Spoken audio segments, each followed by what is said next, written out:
Thank you so much. And where did you pray for the holidays? I was at a couple places. I was at the Pinto Shul near here. Oh, very nice. Um, and I was at a Chabad on the west side. How was everything? All was good. Nice crowd there, Lobo? Great crowd everywhere. Yeah, there were a lot of soccer people at the Pinto Shul near here. Very nice. Thank you very much.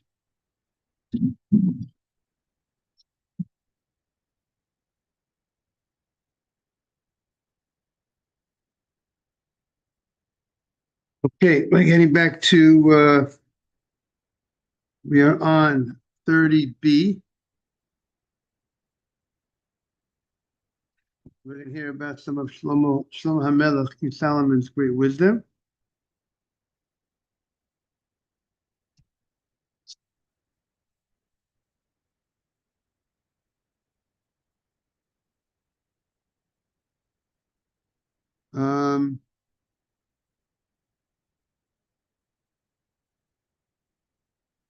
So the last thing on 30B1, we discussed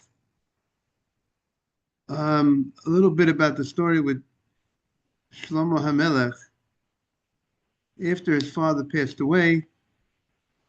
And, oh, you're already on YouTube. After his father passed away, and there was a whole question what to do regarding there were some dogs that needed food to be given to eat. His father was in the outside when his father passed away because his father's gone up the ladder, and because there was a commotion out because he heard noise outside. Not go up the ladder. He went up the steps. I'm sorry. He went up the steps to see what was going on, and he stopped. And the step went out underneath him, and he stopped learning for that moment, and then he died at that moment. He was found. David HaMelech was probably found by the steps outside, and the question was what to do with the body. It was Shabbat, and so the Gemara said, what do you need to do? The rabbi said, take a child or take a loaf of bread and put it on top of the body, and then you'll carry the body and the child at the body and the child the body and the loaf of bread at the same time. And the point of that is that will just at least people minimize a little bit of the mukseh issue, right? Because mukseh you can't move a dead body by itself, but because the dead body was in a place of that needed to be moved, so they allowed to move the dead body, but they said, you know what, do it in such a fashion. So at least people were more sensitive to the mukseh. Maybe I'll take out the Shulchan Aruch. I see, good morning, that Nathan has joined us. I'm going to morning, Nathan. I want to take out the Shulchan Aruch on this point.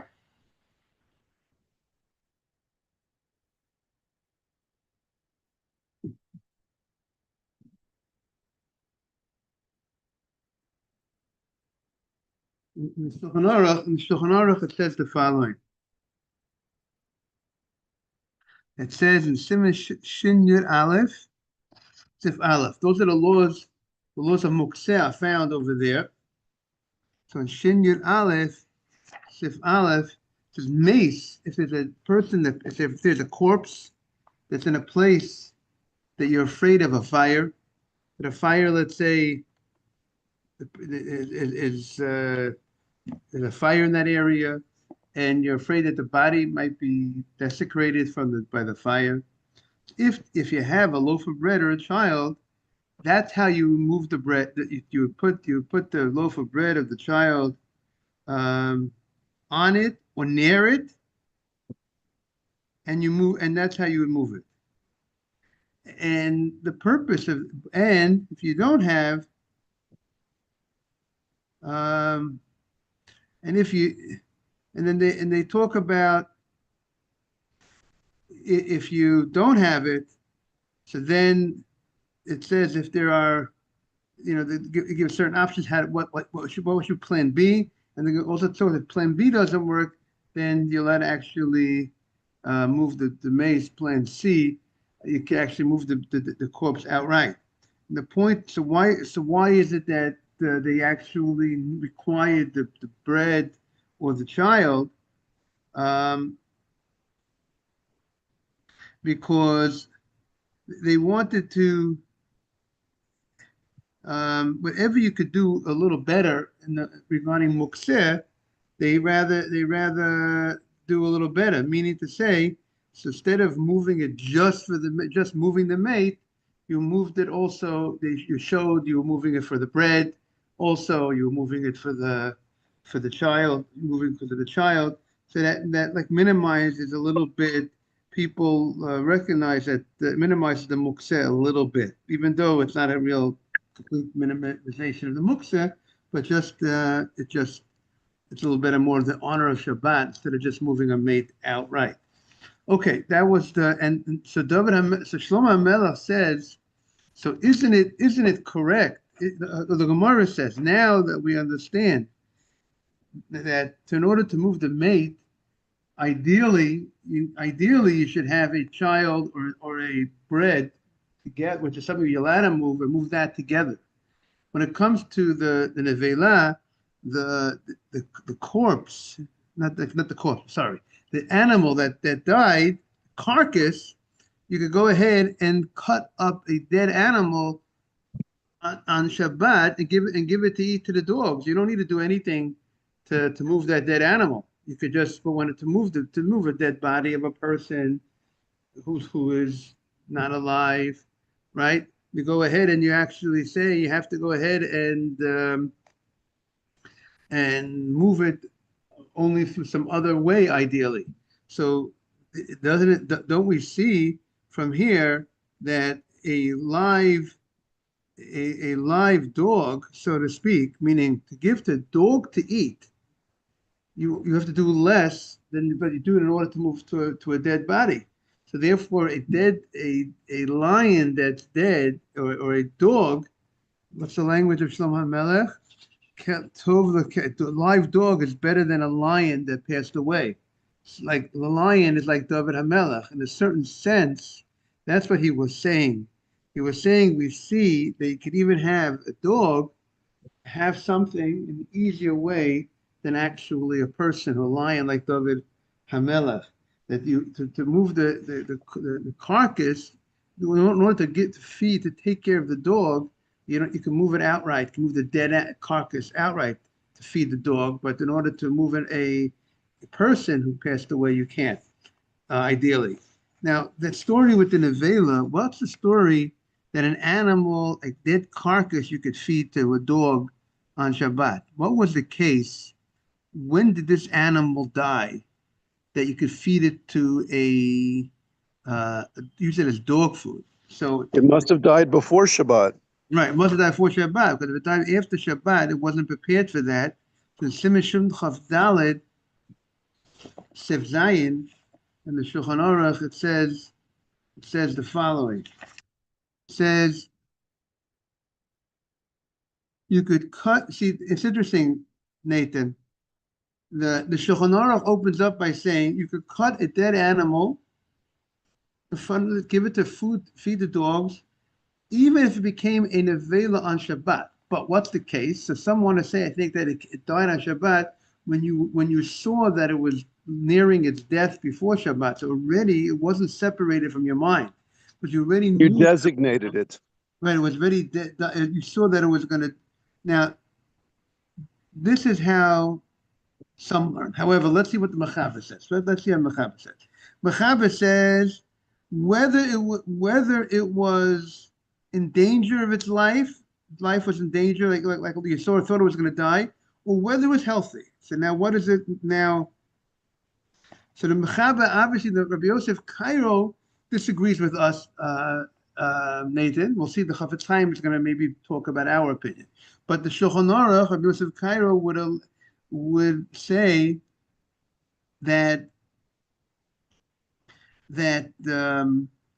he says again, the Rabbi Yosef Cairo says even if it was healthy, and he says that's talking about a hard carcass that you can't eat it without cutting up. But if you can eat this carcass without cutting it up, then you should not cut it up because you're getting busy on Shabbat cutting this up when it's not necessary. And the Chafetz Chaim says that the Eliyahu Rabbah says if it's healthy, he questions this opinion of the Shulchan Aruch when the animal is healthy, because he says because you didn't have in mind before Shabbat that the animal was going to die, and so therefore it's not so clear in halacha this opinion of Mechaber that even if it was healthy that you could cut it up to give to the dogs. Okay, am I clear about that? If it was nearing its death before Shabbat, you expected it to die on Shabbat, you could go feed it. That everybody agrees you could feed it to the dogs.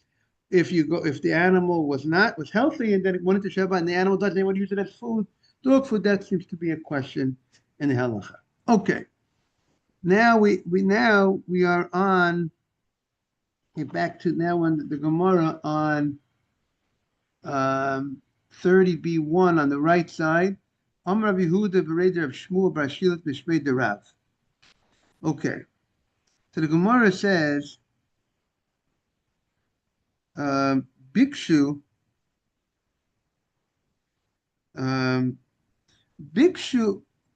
Chachamim lignoz esif kehelet. The rabbis were thinking, and to hide the Sefer of Kehelet. Sefer of Kehelet, the question is, why did they want Kehelet? If you know, was one of the great writings of Shlomo HaMelech. We read it on Sukkot. One of the great writings, Sukkot is coming up, where he talks about the world, talks about all the pleasures. Great to thank you for being here, Nathan. Thank you. He talks about the world being a melech bliyam. You need a people, but he focus on hevel havalim hakol hevel. Let's see if one of the people are calling us. Hevel havalim hakol hevel. Right? He says that the whole world, is hevel. People. What do you say? What's the nice translation for that? The vanities of the world. The world is like, people make such a big deal about this world, this physical world. But, Shlomo HaMelech says, I've been there, I've done that. It's not, people are just like, right, Adam? It's like the college students, right? They think, they want to experience the world, and they go through and they have a lot of them have pleasures, all these type of pleasures, and you have to look back. Okay, so what was, okay. Now, that's not so much to write home about. As you get a little older, you realize. So Shlomo HaMelech says, I've experimented a lot in life. He says he had everything, he has everything, and he says, that's not so much to write home about. What's really important is we'll see is living on doing Torah and mitzvahs. That's really important. So, but the rabbis were thinking of hiding. We had a similar with Yecheskel, right? You have something in Yecheskel that needed translation. And we learned the Mishnah that says it was one rabbi, he went up to his attic, he brought him a lot of oil for it, and he stayed there until he was able to answer all the apparent contradictions in Yecheskel. And here we have a similar story with Keheles. Why were the rabbis thinking of putting it into Geniza? Geniza is like, when you have a holy book, holy sefer, you put it into Geniza. You put it into your heart. No, you can't. Right, something you're not using, you would put it to Geniza. Like you have an old. If this sefer, if the pages would be all worn out and not usable, you put it to Geniza. They would bury it in the ground, right? So why were they thinking of putting Sefer Kehelet into Geniza, burying it? Because they didn't want people to use it. Why didn't want people to use it? Because they didn't understand. There were certain verses that seemed contradictory. You can't leave people if it's contradictory. People are not going to understand what's saying. You're going to come to misunderstand. It's not going to be clear. It's not going. So they felt maybe it's better not to have the sefer, because people come to a wrong conclusion. You're gonna understand this pasuk. This person's going to understand life this way, and if they would both be correct, fine. But it was simply the two ideas that are going the things that are going against each other. They can't be in sync. Therefore, they wanted to hide it until they were able to, but they realized they can't hide it. Why? Let's understand why. Because the words of Kehelet were contradicting each other. Why did they hide it? Because the beginning is Torah, end is Torah. Definitely, if the beginning is Torah, the end is Torah, the middle is Torah, and there's so much to learn from that we have to somehow figure it out. We have to come up with some sort. We have to spend our time to, if we have a sefer, some sort of writings that it's not Torah, was written by a great person. Okay, if we can't figure it out, we'll put it to Genizah. But since it's Torah, we have to somehow spend our time and efforts to figure out how to explain these two. Just like that rabbi by Yechezkel, he's going to go and lock himself up in the attic and not coming out until he figures it out. We must figure it out. And then the Gemara says, where do we see that the beginning is Torah, the end is Torah? Tchilato divrei Torah. Ma yitron lo adam b'chol amo sheyamol tachat hashemesh. What gain does a person have for all his work that he does under the sun? What does that mean? The pasuk doesn't say what gain does a person have b'chol amolo. It doesn't say what gain you have for all your hard labor. It says all your hard labor under the sun.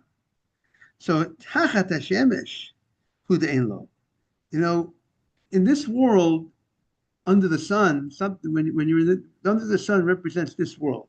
That, at the end of the day, you might work hard, but person's not taking it with him at the end of the day. Let's say he doesn't leave this world with it. But kodel l'mishemesh, but only under the shemesh who de'en lo. In this world, you might not have any big gain from all your hard work, but and also your person might. You're putting it under the sun in terms of the benefit rather than where the work was done. Right. There's no benefit under the sun in this world. Ma yitron lo adam. Might be benefit in the next world. Right, or something that came before the sun. Meaning under the sun, there's no, but the Torah that preceded the world, but Kodem Hashemesh, the Torah that preceded the world, which was created before it says Hashem looked into the Torah and created the world. The Torah preceded the world, so there is great benefit when you live a life. Right, Tshuva preceded the world and Torah preceded the world. Correct. So that is Yeshlo. There is great benefit.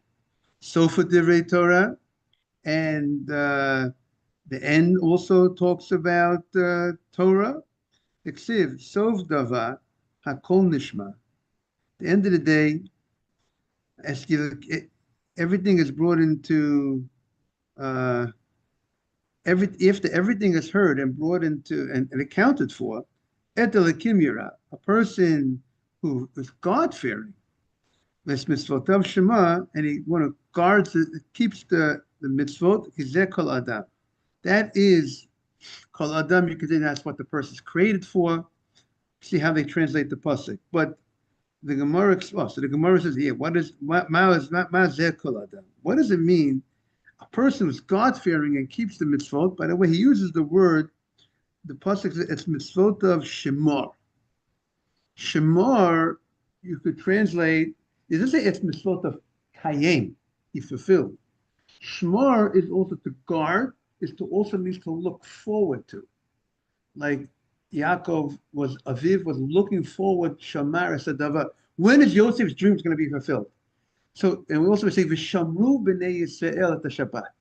You guard the Shabbat. How do you guard the Shabbat? You don't violate the Shabbat by what? By looking forward to the Shabbat, by preparing for the Shabbat properly. Proper preparation makes you very successful for Shabbat when you have appreciation and looking forward to.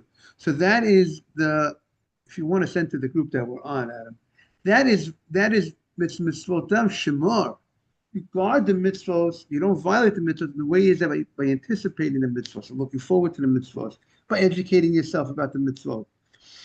And the Gemara, but what does it mean? Kizeh kol adam. This is the whole person. What does it mean? So we have different opinions. Now, Rashi says in Keheles that the simple meaning of the pasuk is the pasuk is telling us, the pasuk is commanding us, saying to be God-fearing Jew and to keep the mitzvot. Because that is the purpose of a person, this being your purpose of life. Rabbi, what's my purpose in life? What's my mission in life? You know, I get, as a rabbi, you get the question. I say it's very simple. You have a purpose. Every person's created to keep the Torah and the mitzvot. That's your mission. That's your first basic responsibility. That's your job. Now, there, of course, there are things that you're going to excel in, and maybe you'll take a certain spot in the Jewish world. You'll be a great Baal Tzedakah, you'll be a kind person, you'll be a rabbi, whatever you might be in life, whatever you might excel in. But your job, everyone has a mission, right, Adam? We all are given a responsibility. Every Jew, look who's here, morning, Jake. Great to see you, beautiful Shabbat. You see, Jake walks in and we're saying, every person is given a mission to keep Torah and mitzvot. That's every person's mission. Right, Jake? Okay, we got it. Every person has that job. We all have a job to do. That's the job God gave us. He gave us that job. Now, Nathan's going to excel in, Eretz Yisrael, right? Nathan, if I can use Nathan as an example, it's all right.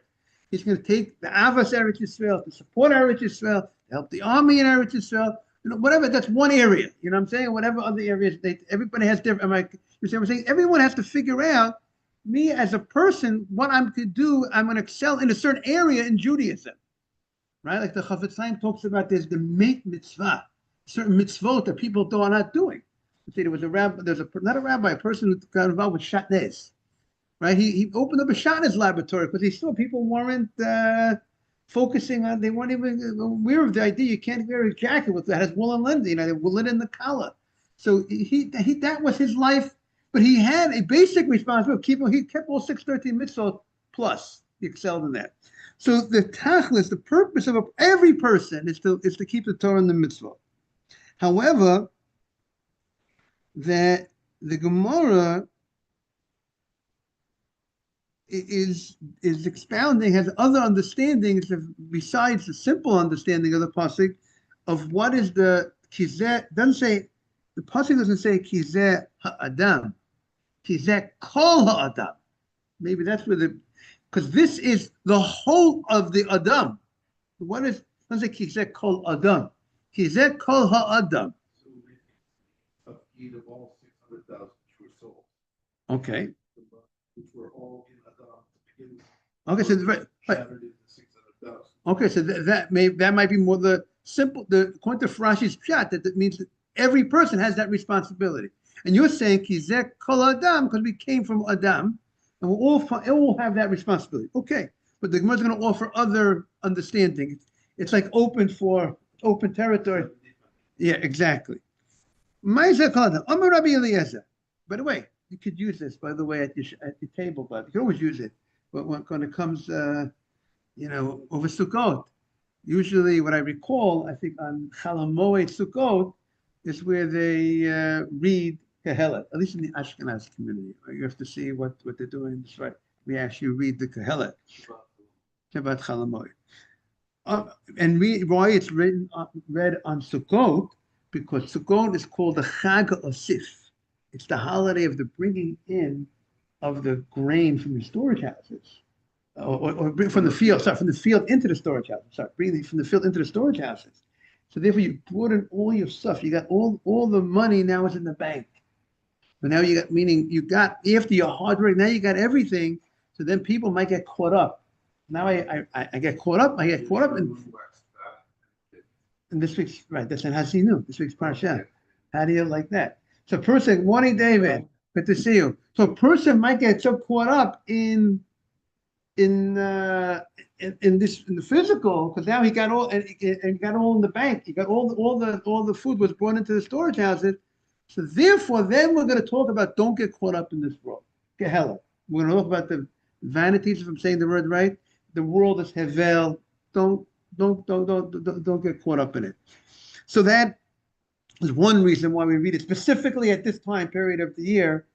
On Pesach we read Shir HaShirim, talks about the Exodus, it's a song of songs, very appropriate time to read a song like Shir HaShirim, a different type of focus. So now comes the Gemara, and he says the following: Kol olam Amar Rabbi Eliezer, Ma'aseh Kol Adam, Amar Rabbi Eliezer, Kol olam kulo lo nivra el b'shvil zeh. The whole world was created. The sun, the moon, the whole world, everything that is in this world, the vegetation, the animals, was created. Kizeh kol adam. So the whole world was for this person, a person who is keeping the Torah mitzvot. Because a person who's not keeping the Torah mitzvot, the world, that's not the purpose of the world. The purpose of the world is here. Hashem made such an amazing world that it should be here for us, and because we're gonna use this world to do great things within this world, and that gives the world a great purpose for being created, because it's going to be used. Like you create a machine, create a car. What's the purpose of the car? The purpose of a car is not just to have a car in the world; it's for you to drive. That's the purpose of the car, right? So the world is our car, so to speak. So the whole world was created to drive to your mitzvahs, right? It's created for this person. Rab Abba Bar Kahana Amar, he says, Shokol zeh kineg kol olam pulo. Ki zeh kol adam, you who go ahead and you keep the Torah and the mitzvot, that person, your value, you equal the whole world. Your value is you equal the rest of the world. Whatever the rest of the world is, whatever value the rest of the world is, you who keep the Torah and the mitzvot, you equal. I want to see if there's another commentary over here. 1 second. I was having difficulty finding the word that week.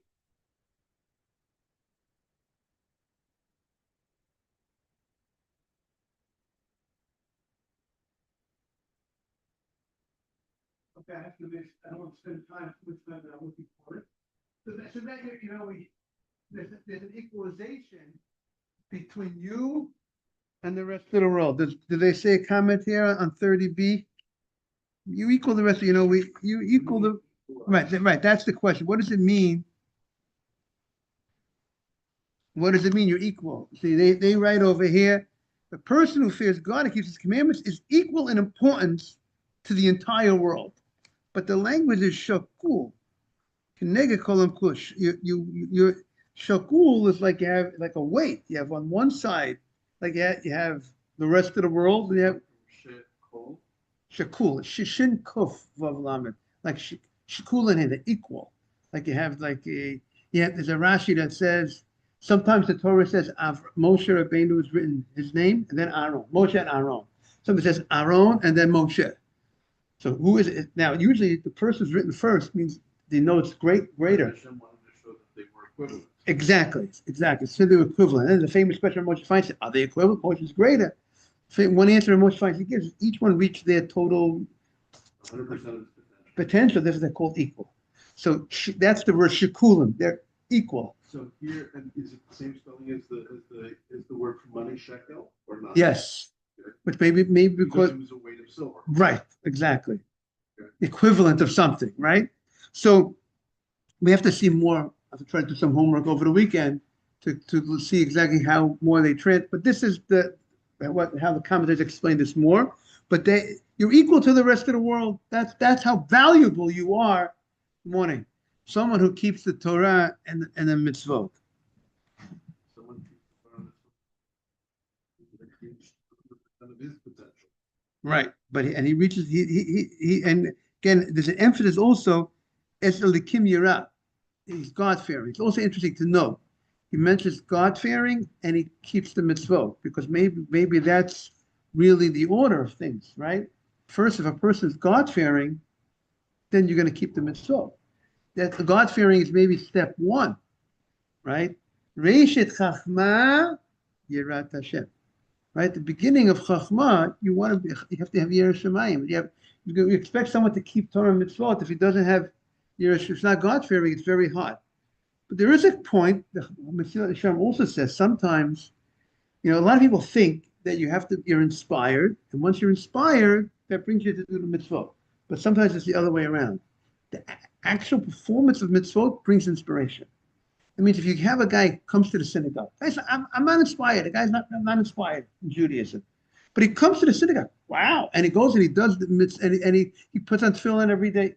He does other mitzvot. The action of the mitzvah also creates sometimes doing positive things creates also inspiration. But generally, right? There's a power of just Rabbi, I don't feel it. It's just do the Nike symbol. Just do it. You don't feel like putting on tefillin? I'm not inspired. I don't feel it, Rabbi. Put on the tefillin. You'll feel it. You put it on. It'll bring out something. There is a power to the mitzvah that brings out something to the person, that inspires the person. So this person is equal to the whole world. Shimon ben Azai Omer, Shimon ben Azai Omer, Lo nivra kol ha'olam kulo. The whole world was created to accompany this person, to be a chevra. I mean, you could have the whole rest of the world, all the people in the world, all the items in the world. They're all created. Just Hashem wanted that. You know what? That's why we were created last. Right. Six days. Right, and also Everything was created for us. right, and also even all the people of the world. And personally can't be meaning. So Rashi, I think, makes a comment. Oh, Rashi doesn't say that. Maybe I saw somewhere else.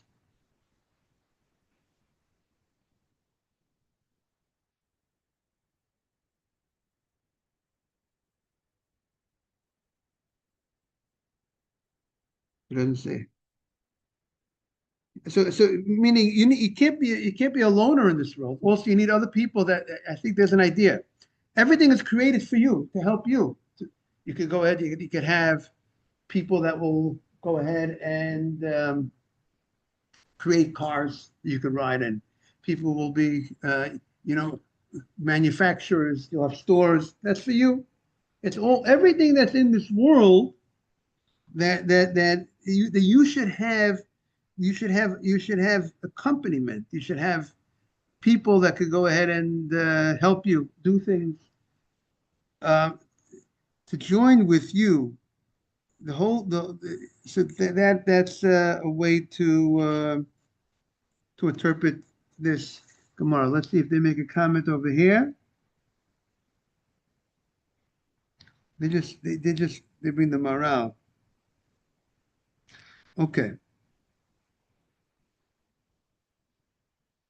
See, it's a nice. I'm there. When we read you the morale that they quote over here. They said the morale said, when we say the world was created for the sake of this person, right? That was the first breath. See, the first and third seems very similar. One of your two notes in your pocket.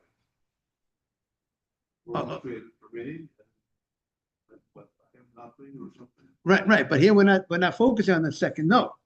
So when one achieves fear of Hashem and keeps his commandments, he embodies the purpose why the world was created.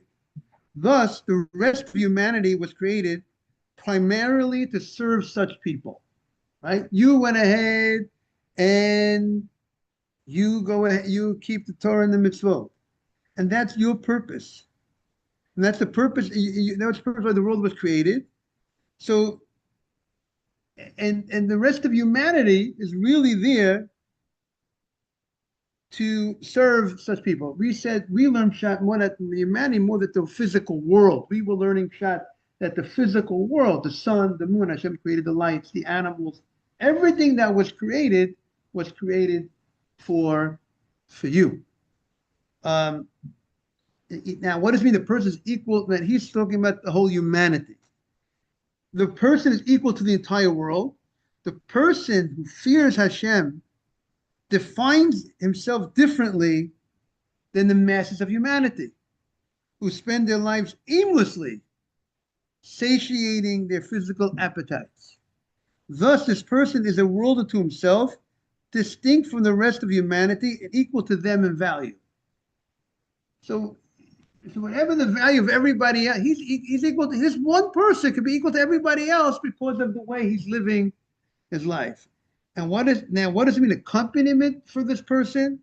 You see, we could translate that, people need company. A person needs a wife, a person needs friends, a person needs the whole world. Everything can be created. You need a chevra. You can't be a person by yourself, and you need to olam chesed yibana. Everybody needs help from someone else. Everybody helps each other. That's how we can learn. The third shot is that everyone is created to be a source of that you shouldn't be alone, to make life easier for you in a certain sense. But a focus on a chevra, focus on having accompaniment in this world. But he's learning the Maharal that a person, insofar as achieves the goal of humanity, serves as a living example to others. The rest of mankind should try to accompany him in life. They should attempt to attach themselves to him and learn from his ways. See, he's learning the whole world was created to accompany him, to learn from him. That doesn't seem to be the simple translation of the Gemara. Simple translation of the Gemara is that everybody was there to be not that they should learn from him, but they should be there to accompany him, that he shouldn't be alone, so to speak, in this world. And he should be able to benefit from all the different people's accomplishments, or whatever people are doing in this world. A lot of people, you have a tailor. I can't be a tailor. I can't be if you want to grow as you want to be focused on your learning, and think, if you're going to have to be a tailor, you're going to have to be a farmer, if you're going to be a one-man show to do everything, I don't think people think about it, right? The fact that you're able to go to a supermarket, you don't have to be busy with we don't have to be in the farm. We don't have to be making the end. We don't have to be making the energy. We don't have to be Con Edison. We don't have to be all those different things. You want to sit down somewhere. You don't have to be a manufacturer of chairs. So so the whole world, that's how maybe you could translate the whole world, all the people, and it's for you. It's to give you the opportunity.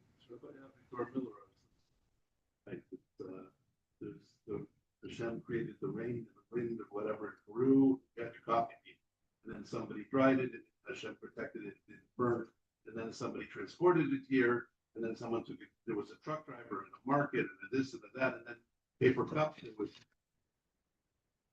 beans and bills and just you go on all the hundreds of things that had to happen before you had your cup of coffee today in a paper cup. Right. So that's what the Gemara is saying. You could say, Kolo and Kulo, the whole world was created for you, to help you, to accompany you in your needs. To all those people, it was created. There's a great purpose in everybody in this world. Kizeh kol adam, the whole world was created for you, to help you. That's to accompany you. So maybe I would say perhaps, because to accompany you is different than the first thing. The sun, the moon doesn't accompany me.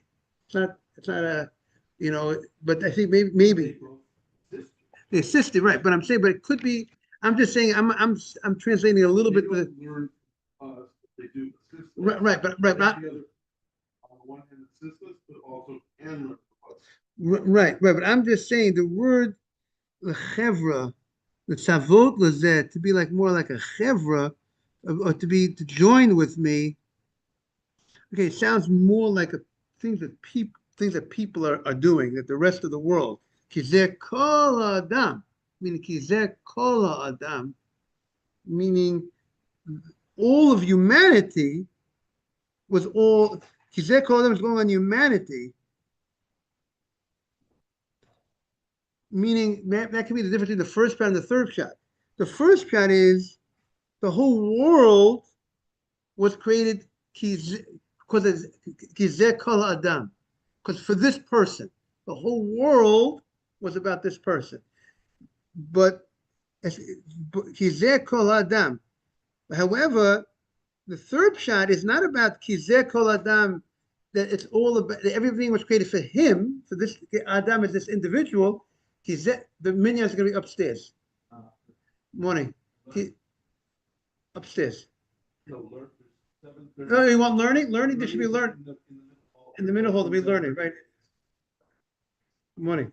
This shot is Kizeh Kol Adam, is all of the Adam, all of the people of the world was for you.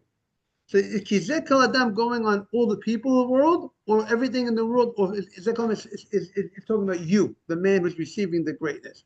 So the first shot is Kizeh Kol Adam, the whole world was created you for you, the Adam, you for you. That's the Adam that was created for. The third shot is all of everybody else is the Kol Adam, the whole world, the Adam is going on the people. Okay, have a great day, everybody. You two will be back here on Monday. And when are you going to be back on Chol Hamoed at all, Nathan? Or no? No, okay. Take care. Enjoy. Chag Sameach.